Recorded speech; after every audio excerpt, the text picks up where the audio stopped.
Welcome to the Docs Who Lift podcast, where we distill and simplify the complexities of a healthy lifestyle, exercise, medicine, and weight loss. We're excited to bring you a podcast that's a prescription for clinical practice, scientific recommendations, and just real life. This is the Docs Who Lift podcast. Yeah. Oh. Welcome back to the Docs Who Lift podcast. I am your host, Dr. Spencer Nadolsky. Got my co-host here, Dr. Karl Nadolsky Jr. Yep. And today we thought we would discuss dietary evangelicals. Evangelicals. Evangelism. Dietary evangelism. And the evangelists, etc. Evangelists. So here's the deal. You're on social media. You may not see this in the general world. You may be your Aunt Karen or whoever. Yeah. And yeah, most of our, to be honest, if you're one of our patients listening, my patients especially, most of them do not get sucked into these rabbit holes, I don't think. But some of us do, some of you do, and especially if you're on social media. Yeah. So what you see on social media, it's really an interesting place because it's a place where all of the evangelists can aggregate in one single Facebook group. On Twitter, they have their little hashtags and little factions. On Instagram, you got the keto pages, the plant-based pages, and whatever calorie counting macro pages, whatever it is. And if you ever even question their way of eating, just like religion, they get extremely upset. And this, honestly, it doesn't really make sense because there's certain dietary principles that we've talked about often on this podcast. So, for example, I'll post that, I just posted a meme how, hey, this is me trying, it's the meme of, it was like the Bird Watch or what was it, Bird Box from Netflix. I never watched the movie. It just had great memes where the guy's behind the lady trying to open up her eyes. And I said, this is me trying to show people that all diets that work do so through reducing calorie intake. For weight loss specifically. For weight loss specifically, yes. Not for, let's say, lipids or something like that. But for weight loss specifically. And what's so interesting is that you see, depending on where you are, many people can get upset from this. Specifically, the keto people really get upset with this because a lot of times they feel like it's their hormonal changes from the diet, specifically insulin decreasing, that's causing their fat to come off their body. They also talk about how their diet's more satiating than others, which may be true for some individuals, but doesn't seem to be true on a population level. And people just get really upset. So another example is if you say something like diets don't really work that well for obesity on a general level, the calorie and macronutrient counters will get upset and basically say, are you kidding me? Calorie counting always works. Calorie counting, you just have to be in a calorie deficit. Right. Or just even, and, I would say if anybody's a lifestyle evangelical, we are. Yeah. But it seems like those to the even more extreme of lifestyle evangelism, they get upset about that too. And they say, what are you talking about? Of course they work, but you have to stick to them without acknowledging the nuance of, the obesity pathophysiology that's driving the work that's going against people. And so, so what does evangelical even mean, first of all? Because, I use that term, it's one of my favorite terms, and people do have they associate that with religion, because one of the definitions does have to do with the teaching of the Christian religion specifically. So when people hear about it on the news, it often has to do with that. But the reason I think it has to do with that is because one of the other definitions is it means to be zealous in advocating something. And that's where it really fits in nicely with these diet wars that we see, especially on social media, and unfortunately, even in the scientific, academic, medical world. I mean, these are physicians oftentimes we see pushing the extremes. And I think in our world these days, it's different now, right? Everyone knows this. This is not a secret. But religion, and we're not going to get into religion on this podcast for sure, but religion, politics. How extreme have politics become, more so than ever before, maybe because of social media? Yeah, I'd say. I don't know. It's probably a different world now, and but it's not just those things that you hear so much about on the news and whatnot. It's nutrition, it's diet, it's even medicine, specifically healthcare that we get into. Yeah, we'll be on Twitter, and there's certain new drugs that come out, and then the study's a little bit controversial, I guess is the term, because of the methodology of how it was put together and how it was run. And what you'll see are certain doctors on two sides start fighting about it, and there become factions of, are you on this side or this side of that drug? And, even with like the obesity drugs, so in our world, obesity drugs, you'll have some groups that will basically say diets don't work. You should just go on a medicine or just get surgery. And then on the other hand, you get people that say, no, diets always work. It's just a calorie deficit. Nobody needs surgery or medicines. And we sit there and laugh because it's like, well, of course there are some, like, look, on a population level, diets aren't that effective. I guess you could say right. Diets for most people, the majority of people, are not going to be effective at reducing your adiposity to a clinically meaningful level for a long period of time. Because we have significant genetics and pathophysiology that work against us, and everyone's different. But yes, there are some people that will be able to do it. There's a small portion of people that will be able to do it forever, for their lifetime. And it's not common, but to say they just simply do not work is false. To say that they always work is false. And of course there's a gray middle, but like for some reason on the internet, especially if you say keto, I always like picking on the keto because these guys are crazy. You say keto, and they're going to say, I don't know anybody who has ever failed a ketogenic diet. If they're doing keto, they're going to keep their weight off. It's like, well, first of all, I have thousands and thousands of people that sign up for my medical online program, and they all say they did keto. And what are you going to do? You're going to say they're lying. They claim that they did it. They measured their ketones. I don't know. They lost a little bit of weight. And the studies obviously show that that's not true. Yeah.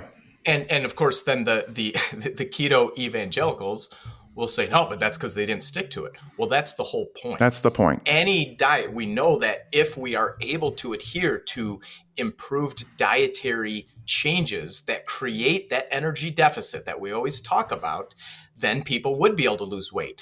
Yeah. But it is that pathophysiology of obesity, defending, whatever we want to call it, the adiposity set point, that works against people. I was just having this conversation with a person on my virtual clinic this morning. And I was describing how it's hard. I know it's hard. She's been trying forever. She is someone who cannot stop herself from eating the high starchy carbs. And she tries to go low carb and she can't help it. And it somehow ends up there in her house. It overrides her executive function of her brain.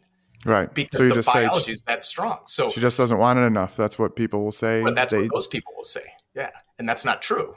Because once we treat the physiology with a medicine or surgery, or, we'll do some more evaluation, then I'm very confident she's going to do very well. Right. And so anyway, the whole point of this podcast is like, we get in fights with these people. And the problem is which we shouldn't do because it drives us crazy. These evangelists, they're the ones that get all the likes because I've studied marketing, and this is how I understand how certain things do well and viral on social media and get likes and shares and whatever. The more extreme you go, the more likes it will get. And the reason is because, first of all, people love the extreme. And if it's a little bit weird too and a little bit novel, it'll do even better. And then the people that disagree with it, they'll come on and start commenting, and it'll boost the algorithm for it. Mm-hmm. So if you make a comment such as that the only diet that works is a ketogenic diet because it's the only diet that addresses your hormones, boom, that thing would go viral. And the calorie calorie bros would come in and start saying, this is the stupidest thing I've ever seen. I would do it too, probably. And, and then the keto evangelicals will defend it. Yes. And defend it. The people, to the death almost. Yeah. The people that have actually lost weight and kept it off with keto will be like, this is the only thing that worked. I was eating 1,200 calories and then I went keto and then I lost the weight. Like, that didn't actually happen, but you can. Yeah. But it maybe helped you do that. That's the thing. It did help you do it. The other thing with this whole, extremism that's happening in our society and on social media, politics and everything else, it's the tribalism, right? Yeah, so tribalism where people need to feel like they're on a team. Yeah. And that's why we have sports, I think, right? Yeah. There's no reason that we are diehard Chicago Bears fans other than we just are. And we love the Bears and we sort of, our mood changes if they win or if they lose, but it's still just a sport and they're out there, we're paying, obviously they're professional athletes, they're having fun, but it's not like it's a big deal in the real world beyond the competition in sports, but that's our team. We went to Michigan State. I bleed green and white, we wrestled there. You played some football there. We love our Spartans. But, life is more important than sports, in reality, even though we love that stuff. But that's where tribalism is okay. Because it's fun. It's supposed to be fun. That's your sport. That's your team. But God, we got to get away from that for, politics and everything else. And especially in healthcare. God, we shouldn't be on teams. We just need to do what's right for people on an individual basis. And there's a lot of nuance.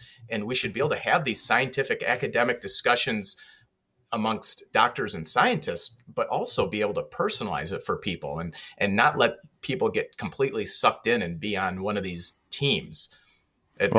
Some of it comes down, as much as it sounds, like a conspiracy theory, some of it comes down to money, so like, sure.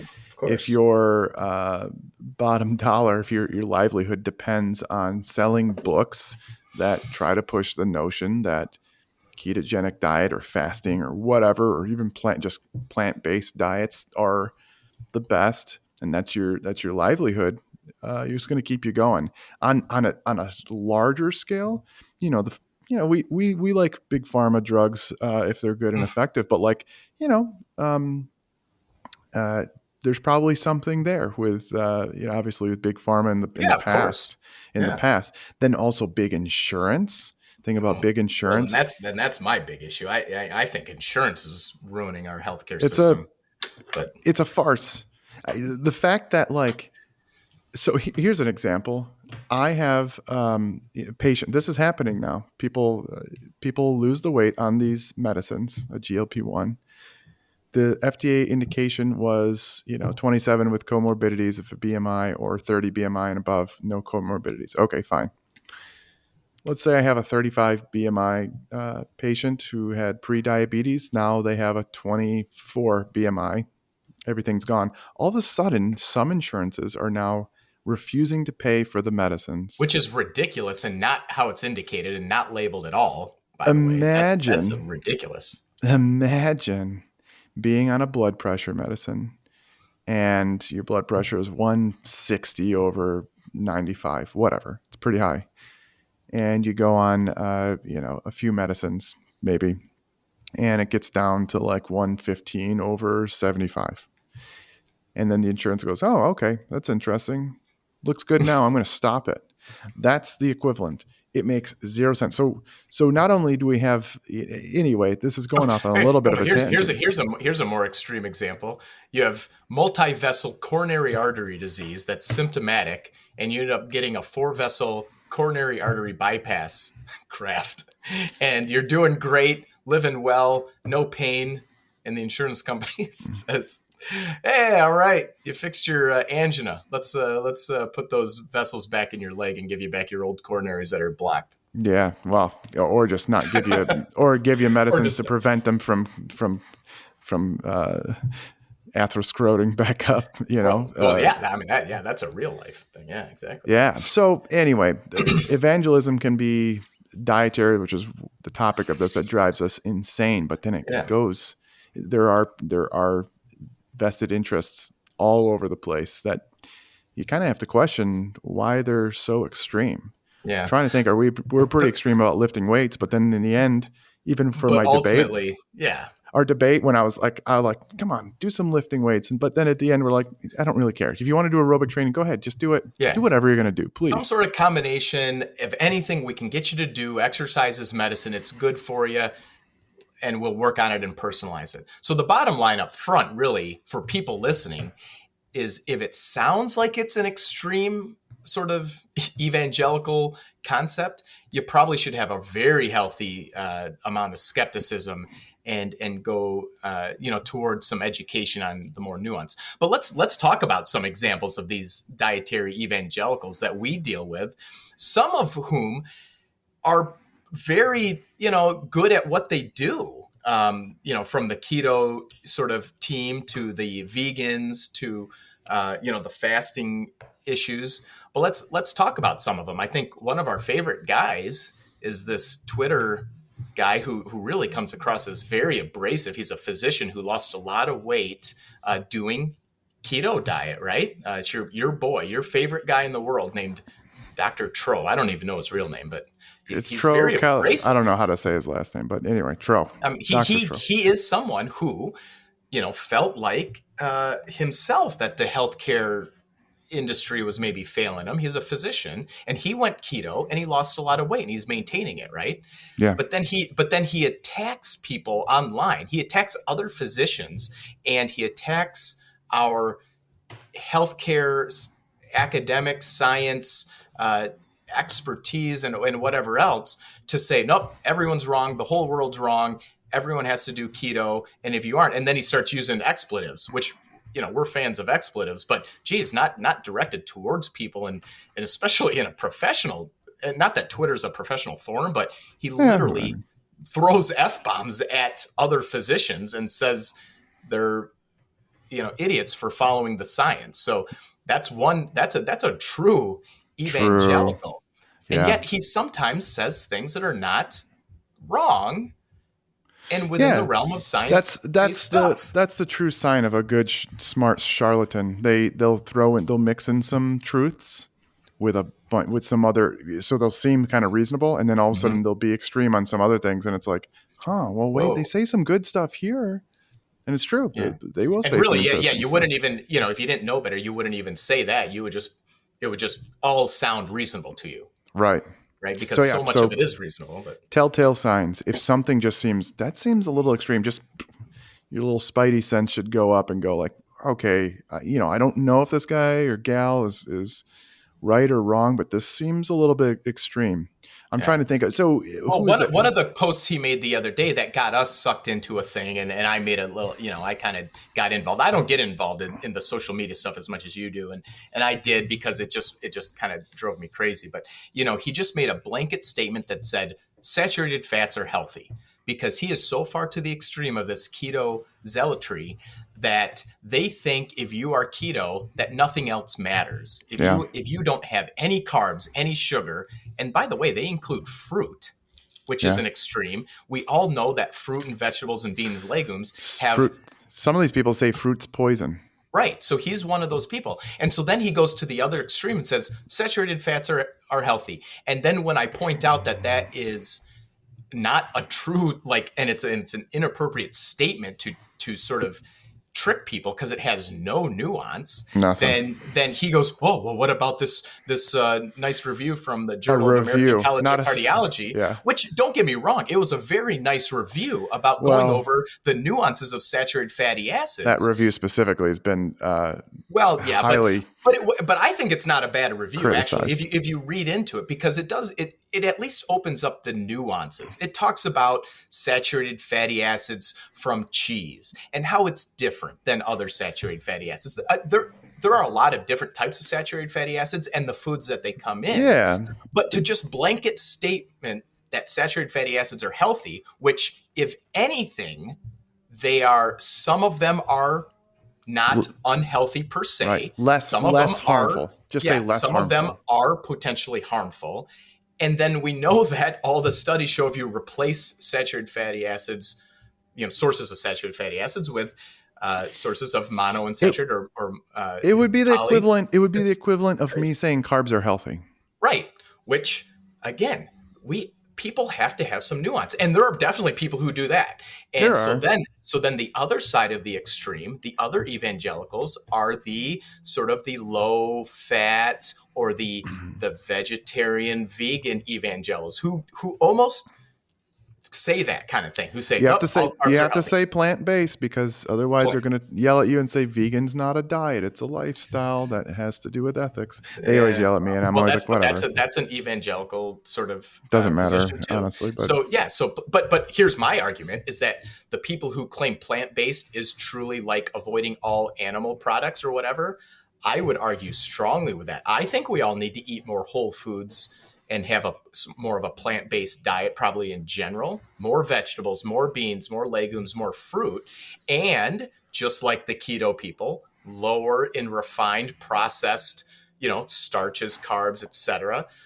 But on an individual basis, there are different types of, especially whole food starches that are probably pretty reasonable for different people, depending on what your issues are and who you are, athletes versus people with type 2 diabetes. But the people who are plant-based think that should mean that you're not eating any animal products. But then we get into the nuances of vegetarianism, lacto-vegetarianism, the pesco-vegetarianism or pescatarian, having some fish, having some dairy, having some eggs. There's all these different little nuances. But ultimately, it comes back to there are certainly some dietary patterns that have been shown to be beneficial. There are individual nuances and preferences. And I always say my favorite term is that these things don't have to be mutually exclusive. We have people who we need to cut out especially their sugary beverage intake. We're kind of shills for diet beverages. I think that the data strongly support drinking diet, artificially or non-nutritively sweetened beverages over sugary beverages. Absolutely. But that doesn't mean we I don't know. Oh, think about fasting. I would talk about fasting Fred. You got keto Karl, keto Ken, whoever, keto Karen, and then you got fasting Fred. I talked about vegan Vincent and detox Debbie, but people wanted me to switch vegan Vincent to plant-based Pete, whatever. Pete, plant-based Paula.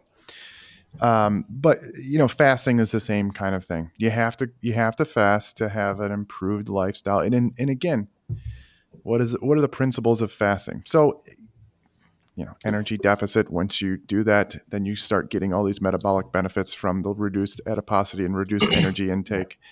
Maybe there's some benefit beyond that, but doesn't seem like much. Not in a really big clinical relevant sense. There was just another systematic review just came out recently, looking at the different types of fasting, and ultimately still came back to, well, if it helps create an energy deficit, that's a good thing, but it's not necessarily any better per se than other types of dietary patterns that create an energy deficit. But we can always combine it with one of those things. We can be more plant-based. We can be a little bit more low carb. We can cut fat. We can do some fasting. We can use meal replacement shakes. That probably has some of the best evidence to support the benefits for, treating obesity and type 2 diabetes for sure.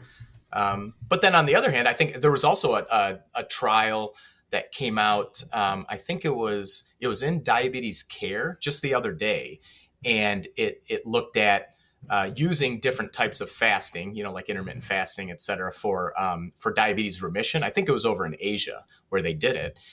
But they compared it to just ad libitum energy intake.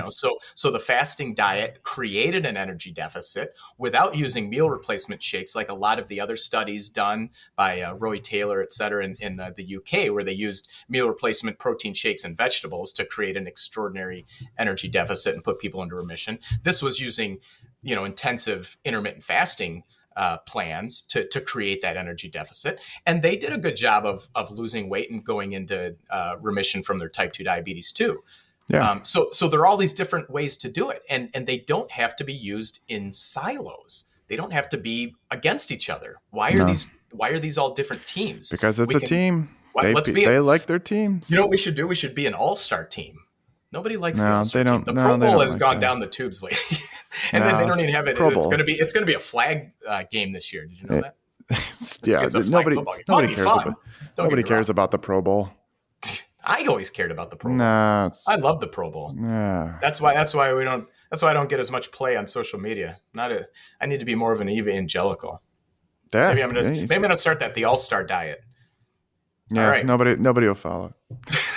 We're gonna be a ketogenic, plant-based, low-fat, intermittent fasting, meal replacement shake diet, and So you're gonna eat. Let's see. Well, you're gonna eat you're gonna have some protein shakes, but a block of tofu but all in a no tofu for lunch. Just more vegetables. No more. Well, how are you gonna get your protein in? From the protein No, shakes? because it's plant. I'm telling you, plant-based doesn't have to be vegetarian. So it's going to be plant-based, but I'm going to throw a shtickle of fish in there, and we're going to do protein. No, we're going to do protein shakes because we're going to do meal replacement shakes. You're gonna and put we're a only fish. going to eat for 4 hours a day. You're gonna put a fish in a blender with a protein shake and some broccoli. And only for 4 hours a day. You only get that one meal a day, but you get to snack on nuts. So it's Mediterranean because that has the best evidence for cardiovascular and cardiometabolic data. The calorie bros will say that won't work because nuts are so energy dense and they overeat them. But you only get 12 of each type of nut. And it's only for 4 hours a day. So only for 4 hours a day. And that's it. And that's our new diet. That's my All-Star diet. And my book's going to make billions of dollars. Yeah, well, I think you're the only one that would be able to eat that horrible tasting. Did we talk about how you ate a raw piece of corn once and thought it was in my defense, it was sweet corn. As we found out later, there are people who eat raw sweet corn. I don't know anybody that does that, but in Indiana, my mom claimed that my mom and dad had differing opinions on how long you should boil corn. And Jen and I got this corn from God knows where, Virginia. And by the way, this is years later, 30 years after our parents were divorced, but we always forced them to get together.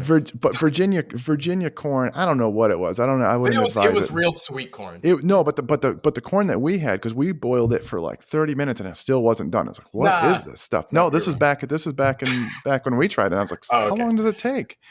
So then we got together. I don't know where it was, but Rachel, my brother's wife, brought Indiana sweet corn, which is the best corn I've ever tasted in my life. And we did a taste test for Casey. We had one that was raw. It was at Mom's condo, wasn't it? We didn't. Yeah, I don't know. We didn't tell my brother which one was raw. He didn't even know one was raw. We did one for 5 minutes and one for 10 minutes, and he took a bite of all of them, including the raw corn. Raw. And he thought they all tasted good. And we're like, okay, we can't even take his opinion. He thought the raw corn was good. Anyway, that's a tangent, but basically my brother could eat frozen vegetables and salmon every single night for the rest of his life, while I'm gaining adiposity from my tacos and shawarma every single day. Anyways, that actually it's a good point, talking about what different people can get away with. We're getting a little away from the topic, but speaking of these evangelicals, Tro, another thing I saw him post, and I'm not even going to respond. He said, well, here's an example of a patient who finally lost 35 pounds and put his diabetes into remission by going ketogenic, and all because he watched YouTube. And after he had 5 doctors, and he said, and this is how our healthcare system is, where people have to watch YouTube videos to unfuck themselves. And I was like, yeah, so do you really want me to use my example of myself? I remain pretty lean. I am fortunate to have really good genetics. I grew up eating pretty darn well, exercising a lot, and I continue to do so. I have pretty good metabolic flexibility, and I stay very lean. I eat, as you know, you like to make fun of me, I often binge on nuts and chocolate every night. So should I be telling everyone, hey, I can stay lean and ripped and I get to eat peanut M&Ms and nuts every night? Yeah, but some people do that. The macro, the fit your macros. Well, I know. Well, okay, whatever. You know my point. They will but that's everyone's different. Everyone has different genetics and pathophysiology of their adiposity. Yeah, guess what happened? I can get away with it. I'm sorry, but not everyone can. And some people have to do a low fat diet. So using those antidotes, it's so unhelpful. It is the stupidest thing, and that isn't evangelical. So let's just go by YouTube videos then, because my patient came in, bought a $300 detox program from a YouTube video she saw from a chiropractor on YouTube. Okay, so go ahead, use YouTube. I'm glad the person found something that they thought was that's awesome. I mean, we have a podcast we're trying to teach people, so I hope some people learn something from this too. It is a stupid. I mean, you have to be it's so illogical. The logic just fails in every little avenue. We have patients that come in. You have patients coming in for having hyperthyroidism, for taking thyroid supplements that they saw some YouTuber or some social media it's thing. Really too bad. We have patients, watching crazy posts on CGMs that are afraid to exercise because they're a little blip in their blood sugar because they did some high intensity exercise, and all sorts of YouTube things that are good and bad. So look. Be careful about what you see on the internet. Even, I know we're a podcast, and so you probably should have a little bit of skepticism with us too. Just in general, you got to have some skepticism with everyone. If it sounds a little bit off, then double check. Yeah, double check your sources. Figure out who to trust and whatnot. So yeah. All right. Well, I don't know. We went on some rants today. We were just talking about these dietary evangelicals, and we wanted to just chat about it. Hopefully you learned something. Just, if anything, be skeptical. We talk about this every time, but skepticism. If it's extreme and it seems like it's almost too good to be true, or doesn't at all, sort of correspond to what mainstream science is telling you. Not that, the basic recommendations out there are always exactly right for you as an individual, but if it seems absolutely against mainstream scientific reasonable recommendations, take it with a grain of salt. Talk to an expert you trust. Cool. Here's our outro. This podcast is for entertainment and education and information purposes only. Remember, the physicians on this podcast are not your physician. It should not be considered professional or personalized medical advice. It should not be used to replace speaking with your physician or medical professional to discuss your specific health concerns. The topics discussed should not be used solely to diagnose or treat any condition. As a result, we are not responsible for any unwanted medical outcomes. The views and opinions discussed are of those of the host only and do not represent those of any other entities.